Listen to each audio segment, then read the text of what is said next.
Um, Hello! Welcome back po sa aking channel dito sa YouTube.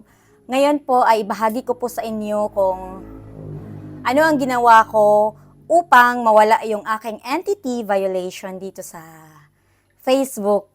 Kasi naka-receive po ako ng notes about entity violation kahapon. Na-resolve din siya kaagad afternoon.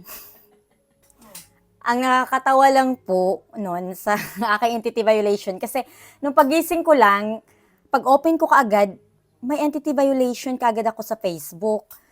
Ang dami ko nang na-upload na video, bawat resolve po ng aking monetization, na-resolve na siya. Tapos after how many days, meron ulit akong violation.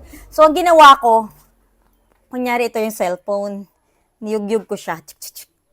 Tapos screenshot ko yung aking entity violation. Nung pagyugyug ko sa aking cellphone, di ba makalagas doon, report a problem. Ang ginawa ko kay Facebook, my dear Mita team, yun ang ginawa ko. Nagpalabas ako ng hinanakit, sama ng loob na, bakit ganto, nag-effort po ako. 4 na po yung anak ko. Yun yung ginawa ko sa feedback. Tapos binigyan niyo po ako ng entity violation na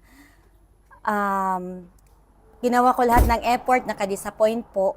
Sorry po if naglabas po ako ng sama ng loob, ginanon ko sa Facebook. I hope na ma-resolve po ito. Yun, sinend ko yung feedback. Tsaka nawala na rin ako ng pag-asa nun ko, ganito pala ganyan. Meron na po akong 21K followers sa aking Facebook. Magti-21K follower na po.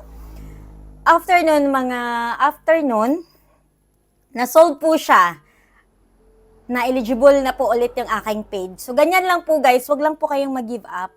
Mag-report a problem po kayo. I-fix po yan ni Meta. Mabait po si Meta. So, sa mga hindi pa nakasubscribe sa aking channel, mag-subscribe naman po kayo. Have a great day ahead.